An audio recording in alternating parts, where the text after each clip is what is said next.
بسم الله. السلام عليكم السلام عليكم السلام عليكم. ازيك يا احمد، عامل ايه؟ الحمد لله، ازيك يا اشرف؟ انت ايه الاخبار؟ الحمد انا لله مبسوط ان والله. انا معاك النهارده. انا مبسوط ان انا بتعرف عليك والله لاول مره. ربنا يبارك فيك. طيب، ربنا بص يخليك. يا احمد، عشان ما اعطلكش، فعايزينك اول حاجه تبدا بيها انك تعرفنا عن نفسك. اتفضل. تمام. مش اول حاجه، انا مبسوط ان انا معاك يا اشرف، ومبسوط ان انا مع بقيه الشباب. انا احمد خالد، طالب في سنه 6 طب عين شمس. آه، بس كده يعني. إيه تاني؟ والدي والدتي مش دكاتره في الطب خالص، ولا عندي حد في العيله طب. انا اول واحد خالص دخل كليه الطب في عيلتي.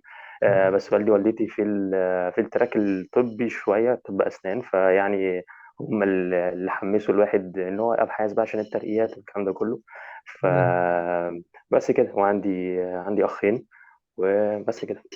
تمام، حاجه جميله قوي بحب والله السباحه، ان لسه قايل لك الواحد. لسه قايل لك بحب البحر وبحب السباحه. قايل لك تمام. الموضوع ده. تمام. بص، من اجمل الحاجات ان الواحد لما يجي يعرف نفسه ان هو يقول يعني اكبر انجازات في حياته. وبصراحة مفيش أكبر من الإنجاز إن أنت تكون في عيلة وحد بيساندك وكده، وإنك تذكرهم بالخير طبعا. بصراحة حاجة جميلة، بالظبط. يعني الله ينور عليك. طيب، ربنا يخليك. الناس جاية النهاردة تتكلم عن أو تسمع عن الريسيرش، فكلمنا شوية أنت يعني بدأت إزاي أو عندك كام ريسيرش الأول، وبعدين قول لنا بقى تجربتك في الموضوع. تمام. الأول نبدأ كده البداية. الموضوع بدأ معايا إزاي؟ الموضوع بدأ إن أنا لما دخلت الكلية عندنا في عين شمس، كان بيدونا محاضرات عن الكلينيكال ريسيرش. كان بيديها دكتور اسمه أشرف نبان. هو دكتور، هو المصري الوحيد تقريبا اللي في كوكرين ديت، يعني زي منظمة كبيرة هي اللي بدأت أصلا فكرة السيستماتيك ريفيوز والميتا أناليسيز. فهو بدأ بيشرح لنا يعني إيه سيستماتيك ريفيو وميتا أناليسيز، يدينا بدايات عن الموضوع. فبس الفكرة إن هو الموضوع ده كان كله في الترم الأول بتاع سنة أولى، اللي هو يعني شهرين ونص، وبعد كده ايه خلاص بقى داخلين في امتحانات فاختفى الموضوع. بس مم. فهو شدنا اللقطه ان هو حط عندنا كده حته البذره ان هو الريسيرش مهم، وان انا اشوفه الناس كلها اللي بره بتتكلم يعني كلينيكال ريسيرش. فما كناش نسمع ايه يعني ايه هو كلينيك، يعني ايوه يعني اي نعم ايه هو الكلينيكال ريسيرش يعني. فمن هنا جت بقى الفكره ان هو، او بدأ الشعله جوانا، لا انا عايز اتعلم. انا دايما مايل بطبيعي ان انا بطبيعتي ان انا اتعلم حاجات جديده كلها. اي حاجه تيجي قدامي لازم اتعلمها. ف... فبدات ان انا اتواصل معاه بقى شخصيا، وبدا ان هو يجايدني كده شويه ناحيه ازاي تعمل سيستماتيك ريفيو ميتا اناليسيس. ما كانش اعرف يعني ايه كلينيكال ريسيرش. هو اول حاجه اتعلمتها من دكتور اشرف ان هو قال لي في كوكرين منزله تريننج على الويب سايت بتاعها، اللي هو ازاي بتعلم يعني الطلبه من ايه لحد زد سيستماتيك ريفيوز وميتا اناليسيس. بس فرشح لي هو الكورس ده. بدات ان انا اخد الخطوات الكورس ده. بعد كده اكتشفت ان هو لا، ده كلينيكال ريسيرش، ده حاجه كبيره جدا. ده في يعني سيستماتيك ريفيو ميتا اناليسيس، دي حاجه او يعني نوع معين او نوع جانبي، وفي انواع كتيره جدا. لازم تكون عندك خلفيه عنها. فمن هنا بدات بقى ان هو ايه، طب انا عايز اتعلم عن ايه كلينيكال ريسيرش. فيديوهات بقى على اليوتيوب وكورسات على كورسيرا. يعني ايه كلينيكال ريسيرش؟ طب ايه هو انواع كلينيكال ريسيرش؟ طب في حاجات برايمري، في حاجات سكندري. طب البرايمري ده عباره عن ايه؟ وبرضو التاني حد برضو ان اذكره ان هو كان عندنا برضو نايب جراحة قلب عندنا. كان برضو عامل اليو اس ام ال اي وماشي في سكه التراك بتاع امريكا، وبدا ان هو يعرفني طب انا عندي كيس ريبورت، او في حاجه اسمها في ريسيرش اسمها كيس ريبورت.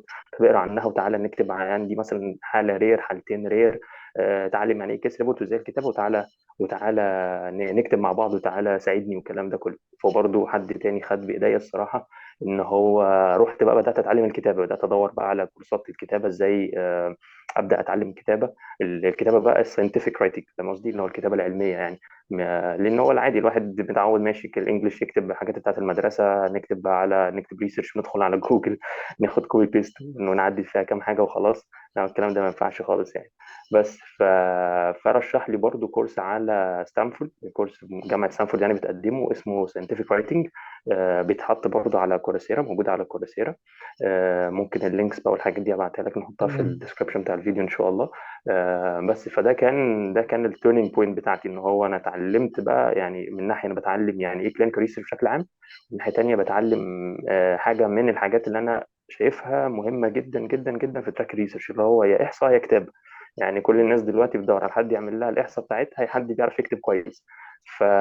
فبدات اشتغل على حته الكتاب. يعني هي جت من عند ربنا كده، توفيق ربنا، ان هو الدكتور ده قابلته وحطني في خانه الكتابه، اللي هو احنا عندي كيس ريبورت، عندي كيس سيريس، عايزك تتعلم كتابه عشان تكتبهم. فبدات اتعلم كتابه تمام. وهو يصلح عليا، اتعلم وهو يصلح لي الكتابه بتاعتي.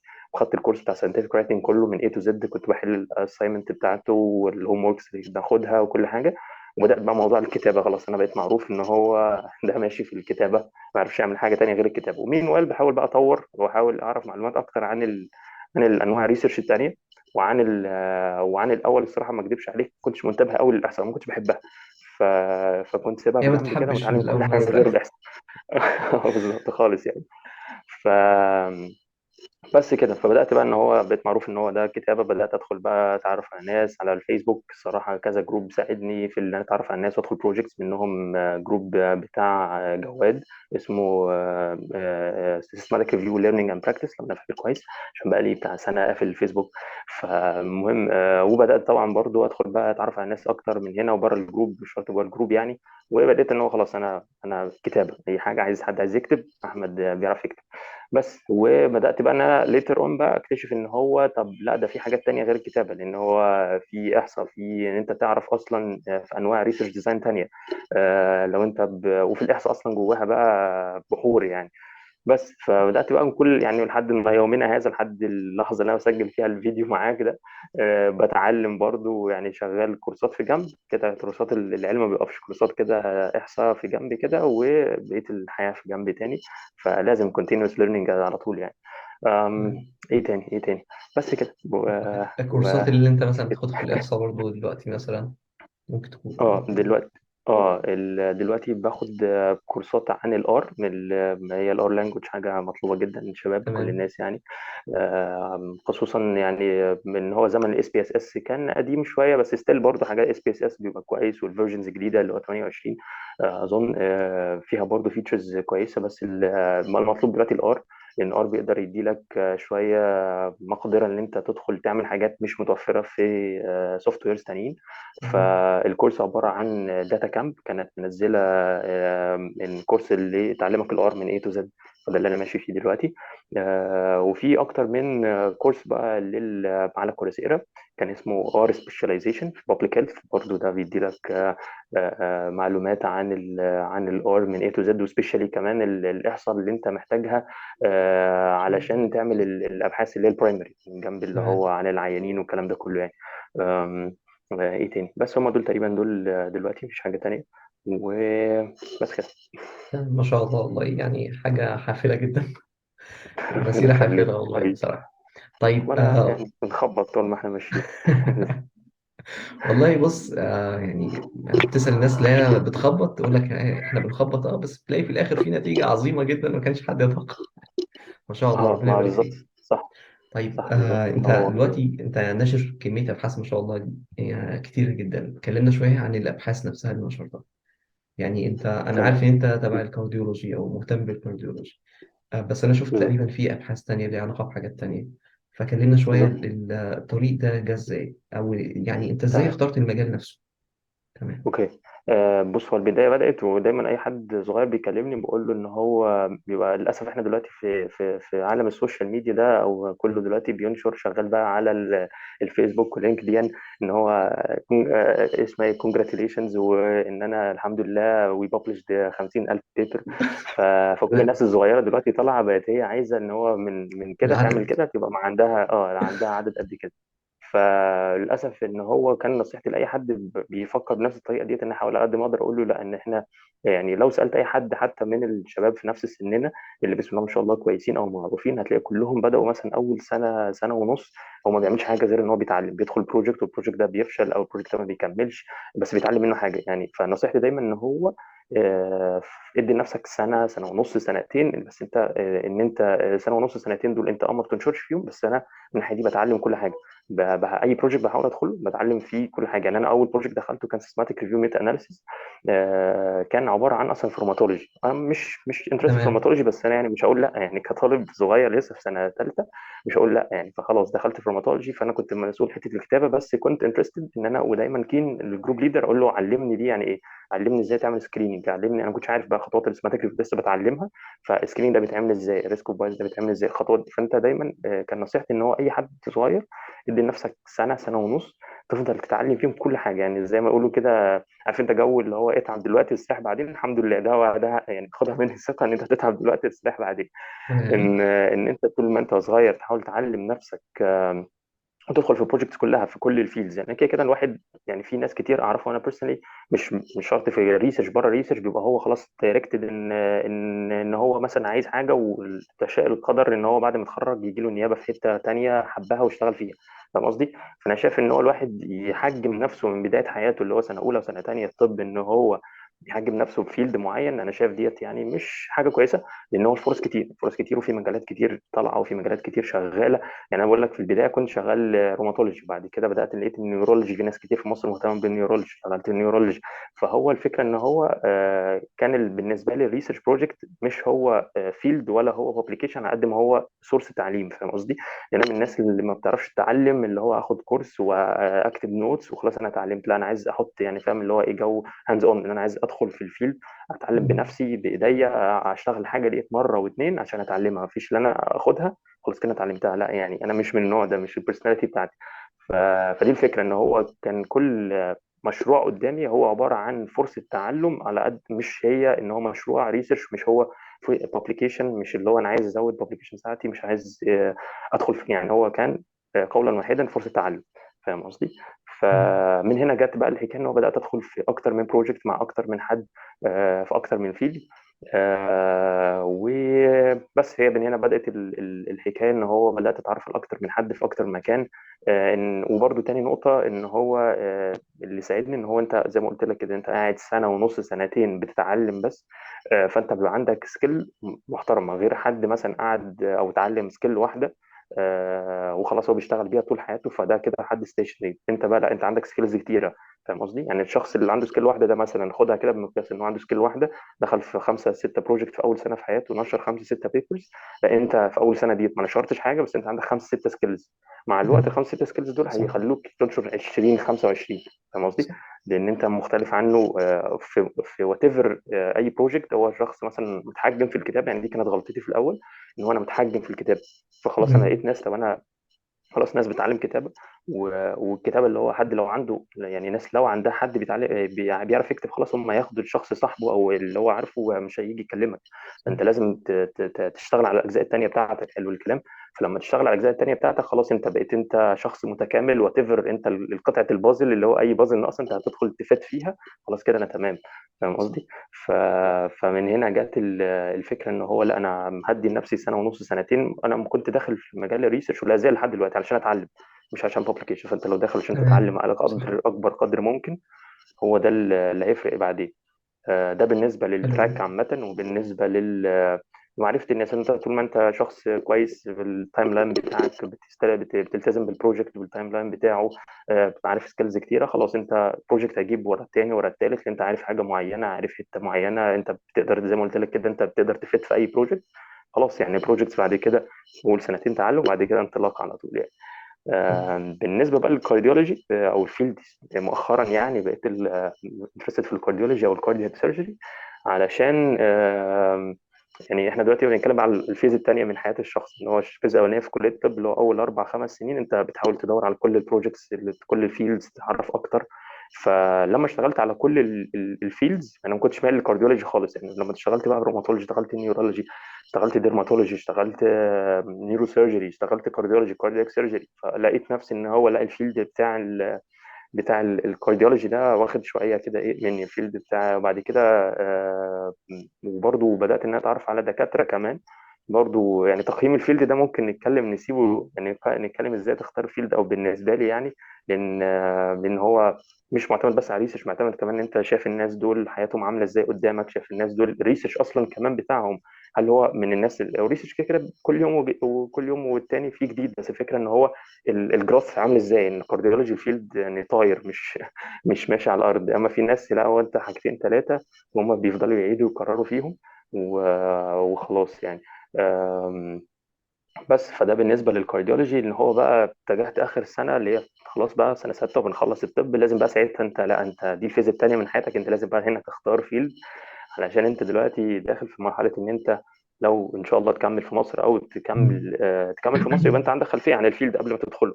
اكيد. تكمل بره، تبقى انت برضو موري الناس اللي انت رايح تشتغل معاهم اللي انت خلاص انت شخص ماتيور انف، وانت عندك فيلد انت مقتنع بيه وناشر فيه عدد في اخر سنه، انت خلاص كل الابلكيشن بتاعتك في فيلد واحد. فخلاص هم بيحبوا الشخص اللي هو انت، هم كده كده عندهم خلفيه ان انت لا انت لا انت انت وانت صغير تدخل بروجكتس كده ده عادي اوكي.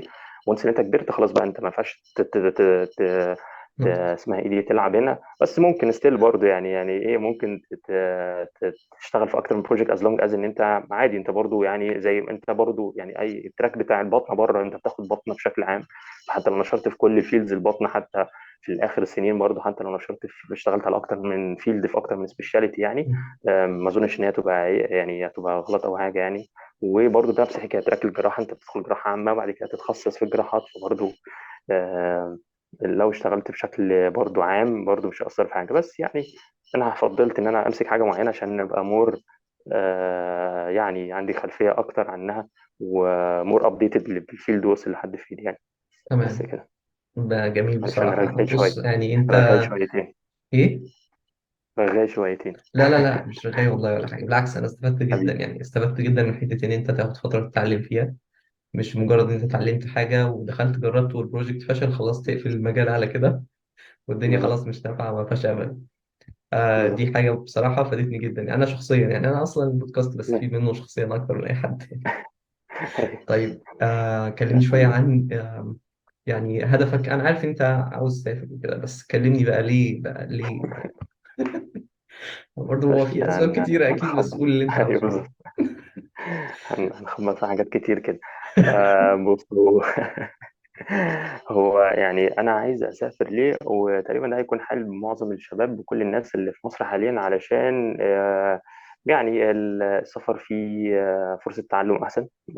السفر هكون شوية كليشيه او يعني هقول اللي بيتكرر كتير على ألسنة الناس ان هو فرصة سفر احسن، فرصة معيشة احسن، دخل احسن، حاجات كتيرة من اللي هو يعني إيه المتعارف عليه. ولكن يعني يمكن الناس ممكن تقول ان هو آه، يعني ان ده مثلا ده العادي. ايه السبب السبب المين ان هو ان انت يعني مش عارف ان انا كشخصيا يعني احب اقعد في مكان دايما بيتطور. انا شايف يعني مع احترامي لكل أكيد الكليات أكيد. المصريه وكل كل الجامعات وكل حاجه. بس انا احب اقعد في مكان ان انا زي ما بقول لك ان هو عارف انت يقول لك اقعد في اوضه انت اغبى حد فيها. فهي دي الفكره ان انت مم. عايز تقعد في اوضه انت اغبى حد عشان تعلى بالليفل بتاعك. انا عايز أكيد. اقعد في مجال لما اجي اقعد اختار مجال اشتغل فيه تفر ايه هو المجال، عايز ابقى وسط ناس هي خلاص هي ليدنج في الفيلد ده وناس متطوره في الفيلد ده. في يعني ينموا من شخصيتك كبيرسون يعني فاهم قصدي.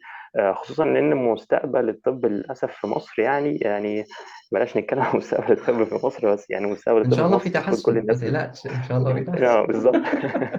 لا لا، إن شاء الله فاحنا هيبقى بقى في تحسن. احنا ان شاء الله يعني نتمنى يعني اصلا. بص هقول لك هكلمك بصراحه ان هو اكيد ولا انا ولا انت ولا حد من اللي بيسمع الفيديو حابب ان هو يسافر ويتغرب عن اهله وعن اصحابه عن البيئه اللي هو أكيد. طلع فيها وتربى فيها. وبس انت في حاجه بتبقى انت مضطر للاسف تعملها. والبلان بتاعتي اظن برضو بلان معظم الناس ان هو هيسافر ويرجع تاني. بس مم. الفكره ان انت ربنا محتاج انت يسلمك. فتره الشباب بتاعتك ديت ان انت تستثمرها في حاجه ان هي يعني كان في مثلا مقتنع بيه بالنسبه بقى او يعني انا اخترعته من نفسي كده بما ان هو الدولار بيغلى فبيقول لك انت الجنيه المصري ب 25 لحد دلوقتي يعني 25. مش عارفين هيغلى ولا لا. بس فهي دي بالظبط نفس الحكايه. الدقيقه اللي انت هتقضيها في مصر هنا بقد 25 دقيقه هتقضيها هناك في بره، او السنه اللي هتقضيها في مصر قد 25 سنه هتقضيها بره. سوري العكس السنه اللي هتقضيها بره ب 25 سنه انا بهدل. السنه اللي تمام. هتقضيها بره ب 25 سنه هنا في مصر. فمن ناحيه من ناحيه الاكسبيرينس من الناس اللي انا اتعاملت معاهم من ناحيه الاكسبيرينس من ناحيه يعني انا برضو without يعني مش عايز اشك او يعني احنا بنحاول ان بنحاول نعمل اللي احنا يعني كل اللي احنا نقدر نعمله. بس انا مش عايز برضو اقلل من قيمه حاجه. بس مثلا انت اكيد سمعت الفتره دي عن اللونج ترانسبلانتيشن اللي حصلت في عين شمس. احنا مم. دلوقتي عين شمس زرعت رئه ورئه لونج ترانسبلانتيشن من شخص دونر حي والكلام ده كله قلبين الدنيا عليها. وهي حاجه فظيعه طبعا حاجه كبيره جدا. بس انا بتكلم ان هو انت بص احنا دلوقتي احنا هنا بادئين لسه احنا فيها في 2022 اهو على اخر 22. هم بره او بادئين فيها من بدري يعني هو بادئين فيها يعني خلاص يعني هو جاي يعني الناس خلاص يعني بروجرامز واشتغلوا وعدوا. فدي الفكره، ان انت محتاج تقعد في بيئه تكون بتعلي منك او بتكون بتطور منك علشان تكون شخص احسن، وترجع بقى يعني هوبفلي ان شاء الله يعني كل الناس اللي بتسمعنا وانا اكون واحد منكم يعني اسمع الفيديو ده ليتر اون ان وافتكر شاء الله. كلامي ان نرجع ونفيد نرجع ونطور من البلد او نحاول نصلح على قد ما نقدر، علشان يعني في الاخر وفي الاول وفي الاخر انت يعني دي بلد انت يعني اتولدت فيها طلعت فيها اتربيت فيها وكل حاجه فيها، فخلاص كده كده انت ان شاء الله يعني هوبفلي يعني الناس ما تهربش وترجع البلد. ف... ف... فدي الفكره في السفر، يعني السفر فيه مم. مميزات كتيره قوي، بس كل واحد برضو طبعا بيبقى له سيناريو غير التاني، يعني في ناس اكيد. ممكن تفضل تقعد هنا تاخد النيابه، يعني لو حد عنده نيابه هنا ليه ما ياخدهاش؟ دي حاجه كويسه، خصوصا النيابه او الهوم كونتري ريزيدنسي زي ما بيسموها، نيابتك في البلد اللي انت جاي منها بتفرق جدا في السي في. لو حد جاله نيابه، النيابه بتبقى مهمه بالنسبه له في السي في، او يعني بتدي له بوست زياده برضه في السي في. مش عارف، في سيناريوز كتيره، فكل واحد يعني بيتكلم بالسيناريو او يعني بيتكلم بالاكسبيرينس بتاعته. فانا الاكسبيرينس بتاعتي او الستوري بتاعتي عايزه تمشي ناحيه ان هو السفر بره اتليست في بدايه الحياه وبدايه التريننج بتاعي، علشان تكون يعني شخص كويس على تريننج كويس، وبرضه يعني مع without يعني برضو اي حاجه تقليل من مصر او اي حاجه، ان انت او اي دوله عامه لو انكم كونتري، انت لما تيجي تسافر بره تقول لهم انا جاي مثلا كونسلتنت من يو كي من امريكا، او مثلا كونسلتنت من يو كي انجلترا، او مثلا انا واخد النيابه بتاعتي من امريكا، ده بيبقى له تقله ووزنه يعني اكيد في المنطقه اكيد العربيه. طبعا. حتى لو سافرت برضه دوله عربيه، سافرت دوله تانية المانيا مثلا، المانيا محتاجه ناس كتير، في فرنسا برضه الناس اللي هم مثلا بيبقوا ممكن يكونوا واخدين بكالوريا فرنسيه وبيسافروا فرنسا. فكل ده طبعا هتيجي هنا البلد هتكون في يعني في حته تانية غير اللي متخرج ومقضي النيابه بتاعته في مصر يعني. اكيد. بس او يعني شخص كسول شويه قال ايه يسرع البروسيس بدل ما يفضل في مصر هنا طويل شويه، عشان البروسيس في طريق الطب شويه في مصر بطيء شويه. هو شخص كسول. ربنا يبارك فيك عايزين والله، ننجز. انت بتسعى وربنا الله يخليك. يوفقك. طب بلان بي بقى تمام. ايه؟ اه، مع بلان بي بقى زي ما قلت لك ان هو النيابه في مصر، النيابه في مصر في مم. وات ايفر في الكليه او في الصحه. اظن ان انت عملت نيابه في مصر انت هتتعلم، بس هو انت اكيد طبعا مش هتتعلم بالليفل اللي انت متوقعه. نيابات طبعا الجامعه زي ما كل عارف هتتعلم فيها اكتر من نيابات الصحه. بس النيابه في مصر شايف ان هي زي ما قلت لك كده، ان هو بالنسبه لك في السي في هتكتب ان انت واخد النيابه بتاعتك هوم كونتري ريزيدنسي، اللي هي نيابتك في بلدك، بتفرق في السي في، بتبقى كويسه بتاد للسي في بتاعك. فدي بلان بي بالنسبه لي، ان انا احاول از ماتش از اي كان يعني هوفلي يعني احاول نذاكر شويه عشان الترتيب، يعني نحاول كده ندخل، عشان في عين شمس في صراع دموي على المراكز الاولانيه على الترتيب التعيين. ف... ف... فنحاول على فالبلان بي هتكون النيابه في مصر هنا. آم، بس وما عنديش بلان سي عشان ما فيش بلان سي. هتروح فين تاني اكتر؟ خلاص شايف. ممكن اسيب بالظبط كده. الطب بقى واعمل كارير شيفت. اه كريشة. طيب ماشي بس طيب. بس فكنت بتكلم معاك ان هو الدكاتره مطلوبين، يعني انت مطلوبين في كل حته زي ما اقول لك. من فتره قريت بوست عن الدكاتره مطلوبين حتى في المالديفز، تخيل انت اقصى الدنيا خالص مطلوب دكاتره. بس فوات ايفر شخص هيختار انهي تراك، يعني للاسف الطب، او برضه انا بقول للاسف تاني ان الطب بره، التريننج بتاع الطب بره متقدم جدا جدا عننا هنا في بلدنا مصر. حتى برضه في بدات بعض الدول العربيه في ناس بدات تقرا ان هو بتروح مثلا قطر في حمد مثلا قطر. بيعملوا يو اس ام ال ستيب 1 ويروحوا. اي نعم مؤخرا بدأوا يقولوا ان هي شويه بدأوا يرخموا على المصريين او ما بيقبلوش مصريين، بس ستيل برضه في، مش شرط حمد بنفسها، بس في مستشفيات تانية اعرف دكاتره شغالين فيهم. الامارات برضه كليفلاند كلينيك بدأ يفتح فرع له في الامارات، ومستشفيات جدا اول مستشفى كبيره في امريكا في نيويورك اسمها ويل كورني برضه فتحت مستشفى وكليه طب في قطر. فيعني حتى الدول العربيه يعني للاسف برضه زي ما بقول لك تاني للاسف ان التريننج بتاع الطب في اي دوله تانية غير مصر للاسف احسن شويتين ثلاثه من مصر. ف... فدي الفكره، ان هو الكوكب واسع كبير جدا وارض الله واسعه، يعني فانطلقوا. والتراكات كلها بتحتاج كده كده، اي تراك محتاج مجهود في بدايته، بس انت وانس ان انت حطيت رجلك في البلد وتفرق هي استراليا المانيا انجلترا امريكا، خلاص بقى بعد كده التراك بتاعك هو مرسوم. هو ميزه الدول ديت الفرق بينها وبين عندنا هنا، ان هو خلاص انت وانس دخلت معاهم هو زي قطر كده ماشي، انت ركبت على محطة قطر انت خلاص انت مليون في المية انت نهاية القطر وصلت للمرحلة اللي انت ادفانسد ليفل اوف تريننج يعني.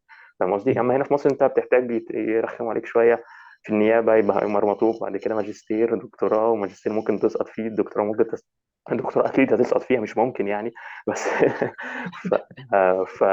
ف... يعني ما علينا. بس فده بالنسبه لتراك المعادلات. اي حد برضو حابب يعرف اكتر عن اي طريق منهم، برضو يعني الواحد قرا شويه في كل طريق منهم، و وويلنج يعني ان انا اي حد يعني يبعت لي اساعده في وات ايفر معلومات انا عندي في اي طريق من طرق المعادلات الكتيره. تمام، والله ربنا يوفقك على المساعدة الجميلة. طيب ربنا أنا عايز يخليك. أعرف أنت إزاي بتقدر توازن ما بين الحاجات اللي بتعملها، يعني مثلا بتتكلم عن ريسيرش، عن كلية، عن كمان معادلة ما شاء الله، فيعني قول لي بتوازن إزاي وبتنظم وقتك إزاي؟ بص، ما اكذبش عليك اقول لك ان الدنيا وردي والوقت مظبوط بالملي. بس لان انا يعني مش الشخص اللي يقدر يتكلم قوي على تنظيم الوقت، لأن الوقت بالنسبه لي يعني براح شويه يعني. فبالنسبه في الاول كنت حاطط للريسيرش في بدايات السنين الاولانيه، كنت حاطط ريسيرش اللي هو خلاص انا له ساعتين من اليوم، مثلا 3 ساعات من مم. اليوم دول ريسيرش يعني بحت.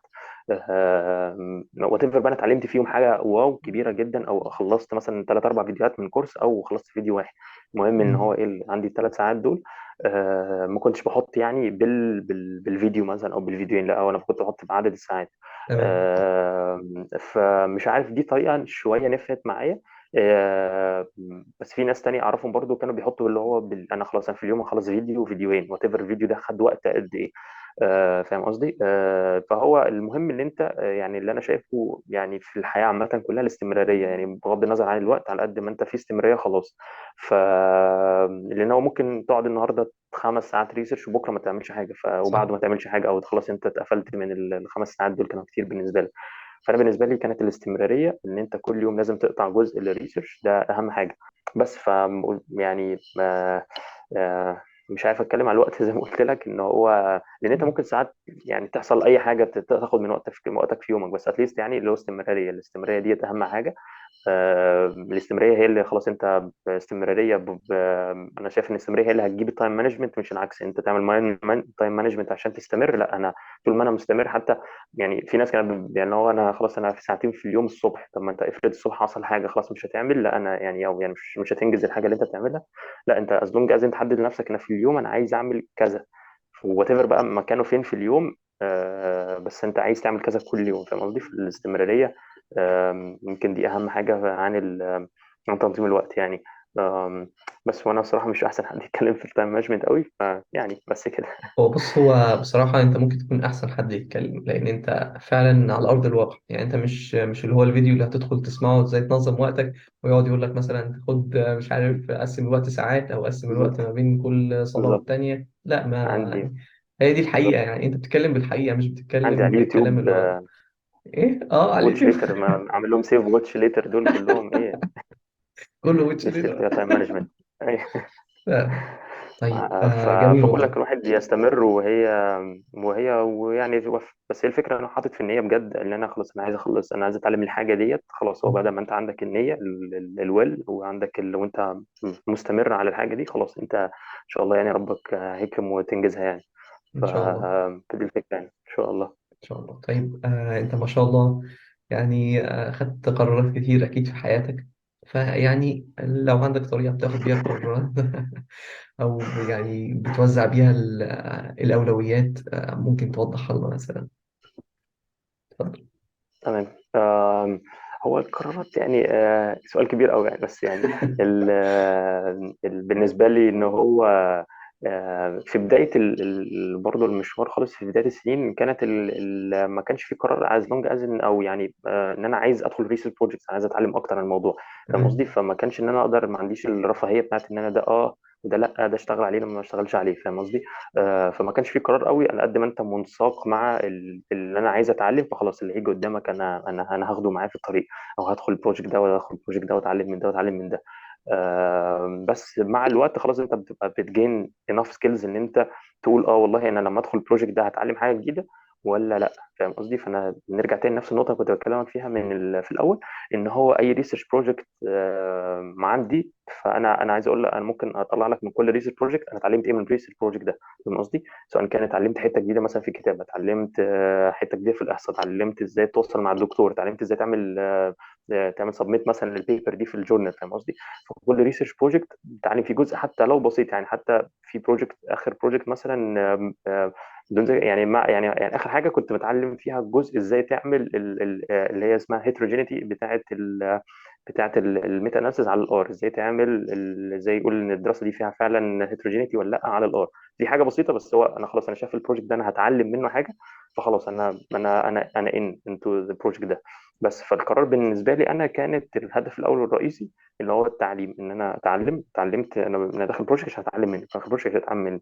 لحد دلوقتي مقتنع، او يعني ما اشتغلش على اي حاجه خالص فريلانس، علشان شايف الفريلانس ده ان انت بتدي وقتك مقابل مادي. انا ممكن في الوقت ده تستغله في ان انت تتعلم حاجه.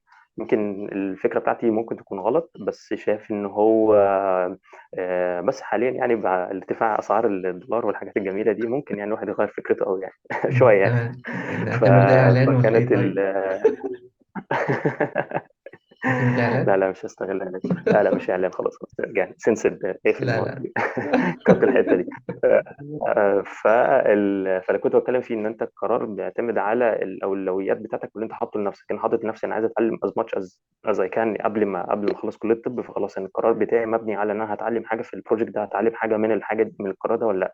حتى في الكلية عندنا برضو، الكلية عندنا كانت المحاضرات أنا شخص بيزوغ شويتين. في المحاضرة إن هو أنا مش هتعلم منها حاجة، أو الدكتور ده اللي هو مش معروف عنه إن هو يعني هتعلم منه unless في attendance، كنت ما بحضرش بغض النظر إن برضه أنا على تمام. الحتة دي برضه عشان لا attendance، لا لا بشجع الناس تمام. على attendance ف... هي الفكرة أنت محدد فاسمها إيه أولويات دي؟ يعني. اه بالظبط، انت لازم تكون عامل محدد وقتك مهم جدا جدا جدا جدا، فلازم تكون راسم لنفسك كده ان وقتي مهم، فانا عايز اديه لحاجه ورثت، يعني حاجه اتعلم منها، حاجه هتفيدني. سواء كان بقى حتى مع يعني انا شايف وقت العيله ده برضو حاجه مهمه جدا، أكيد طبعا. انت تستفيد منه.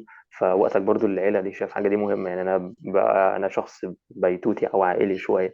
ف... مم. فوقت العيله ده مهم بالنسبه لي، فهي دي الفكره، انت تدي وقتك او اولوياتك، وقتك بيروح فين، واولوياتك قصدي يعني او قراراتك مبنيه على اولوياتك اللي هي مبنيه على ان انت شايف ايه وانت عايز ايه، فاهم قصدي؟ تمام. والوقت برضه هيبقى بنفس الحكايه، ان انت تستغل وقتك بيزد على اولوياتك اللي هي برضه انت عايز ايه وانت عايز توصل لايه، فاهم قصدي؟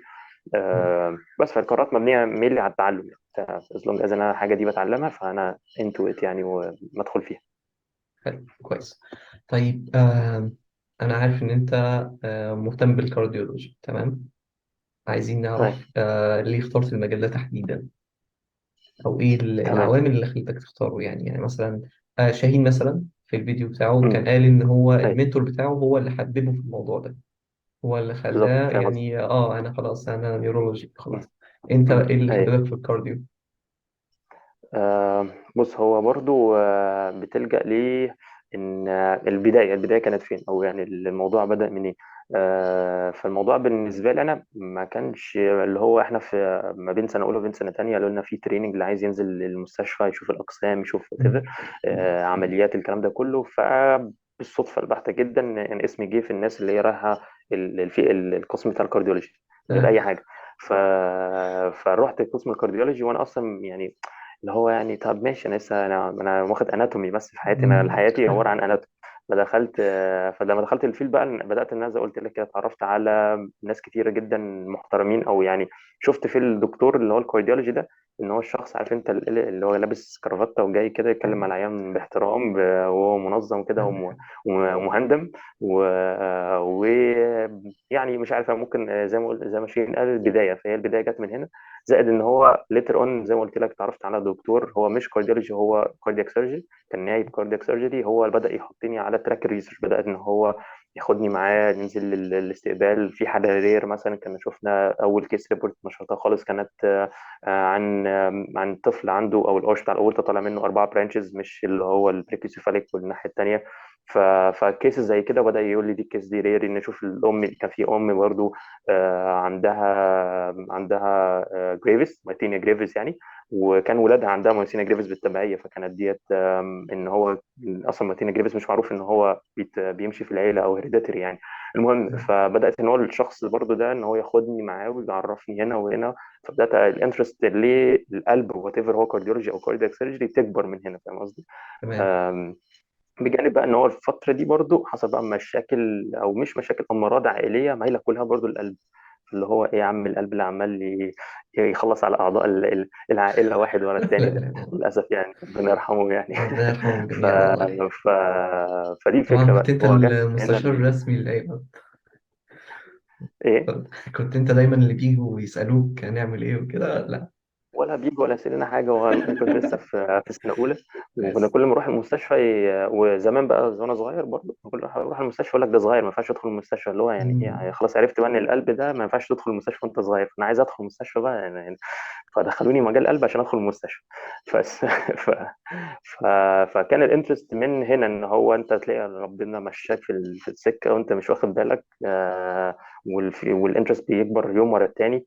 الفيلد ذات نفسه بتاع الكارديولوجي والكاردياك سيرجري في خناقات دايمه، ودول يعملوا بالقسطره ودول يعملوا حاجات مينيمال انفيسيف، ودول اللي بداوا ان هو يعالجوا كمان كونجنتال انوماليز بتاعت الاطفال بالقسطره اللي هم الكارديولوجي. الكاردياك سيرجن بدا ان هو يحاولوا يطوروا من نفسهم شويه في الكونجنتال انوماليز اوبريشنز يعني، عمليات التصحيحات اللي هي العيوب الخلقيه. مم. فالفيلد حاسه ان هو يعني انترستنج بالنسبه لي، ممكن يكون انترستد مش للناس تانية، بس يعني كل واحد هتلاقي ربنا يعني ايه. هو سيب نفسك زي ما بيقولوا كده، سيب نفسك مع الموجه، هتلاقي الموجه خدتك لفيلد انت بتدرسه، حسيت ان هو انت يعني مشدود ليه او حبه يعني. بس كده. تمام. بصراحة إجابة وافية جدا، يعني حتة إن أنت تسيب نفسك ديت وتحاول إن أنت تجرب حاجات كتير. وافية جدا بالظبط. جدا يعني. تمام والريسيرش طيب. كمان الميزه فيه ان هو هيخليك تبقى كمان جوه الفيلد. يعني انت مم. هتبقى لما بتعمل ريسيرش مثلا روماتولوجي، تعمل ريسيرش انت خلاص انت بتشوف ايه الادويه الجديده، ايه العمليات اللي بيعملوها مثلا لو انت بتعمل حاجات عظم مثلا اورثوبيدي. فانت هتشوف ايه العمليات العظم، بتقرا عنها اكتر. انت الريسيرش هيخليك تدخل في كل فيلد جديد وتتعامل مع دكاتره. انت اوريدي البروجكت انت بتشتغل عليه المفروض يكون معاك دكتور في الفيلد، فتتعلم مع دكاتره تشوف اللايف ستايل بتاعته عامله ازاي. طبيعه العيان برضو بتفرق. يعني انت في ناس مثلا تقول لك انا احب اتعامل مع عيان مثلا عنده مثلا كانسر ولا حاجه، ففي ناس بتحب الجانب ده، في ناس بتحب مم. العيان العظم مثلا. فهو انت برضو بتحكمها على لايف ستايل، بتحكمها على عيان انت بتشوفه كل يوم، هتقضي بقى حياتك كلها تشوف نفس العيان ده. تحاول تشوف طبيعه العيان ده، هل انت يعني انت حابب في الفيلد ده ولا مش حابه. يعني مثلا فيلد مثلا اطفال انا ما بحبش اشوف طفل بيعيط حتى يعني. فكان فيلد الاطفال ده بالنسبه لي من الاول بيج لا، نو بس كده. ف... فانا بتكلم على كده، انا مش عايز اقضي طول حياتي اشوف كل يوم طفل بيعيط. فاهم قصدي؟ ممكن ناس هي شايفه ان هو لا، انت بياخدوها من حته تانيه ان انا هعالج طفل وارسم ابتسامه على طفل مم. واعالج بالظبط. مثلا انت بتيجي تعالج ام واب وطفل، فانت بتنشر يعني بهجه او بتنشر حاجه كويسه. بس انا بالنسبه لي فاهم، فانت بتحكم على لايف ستايل، بتحكم على عيان بتشوفه بقيت حياتك، بتحكم على انت اتشدت لايه وانت شغال في الفيلد كريسيرش، او حتى لما تنزل المستشفى تتعامل مع الدكاتره وتحتك بيهم. لانه طبيعه العيان اللي في مصر هو نفس العيان هتشوف في امريكا، ونفس العيان هتشوف في انجلترا. فهو ونفس الدكتور الكارديولوجي هتشوف في مصر، ونفس الدكتور الكارديولوجي في امريكا بيعمل نفس العمليات، بيعمل نفس كل حاجه. مش فمش طبعا بالتطور، بس هي نفس الحاجه، البيزكس واحده يعني. فاهم قصدي؟ فدي الفكره، انت تحكم بيزد على كذا حاجه كذا تقدر تحكم بيهم يعني. طيب، ولا أول ايه حاجة قصدك بس عليه؟ عايزين نشكر الدكتور النائب اللي هو كان بيساعدك ده يعني. اه شكرا ليه بصراحة. ربنا يبارك له. دكتور اه لو عايز والاسامي تقول برضه ماشي اسمه كويس. عادي، احنا قاعدين مع بعض. ماشي. ماشي طيب. ماشي، هو اسمه دكتور شريف عندنا دلوقتي في شغال في نيويورك، في مستشفى ما اسمها شاء الله. روسير في نيويورك. اه انترفنشن فيلو، انترفنشن كارديولوجي فيلو او كارديولوجي فيلو يعني. ما علينا. ما هو شاء ساب كاردياك الله. سيرجي واتجه ناحيه الكارديولوجي، واخد نيابه ربنا يوفقه. أكيد اه ظروف يعني. بالظبط. تمام.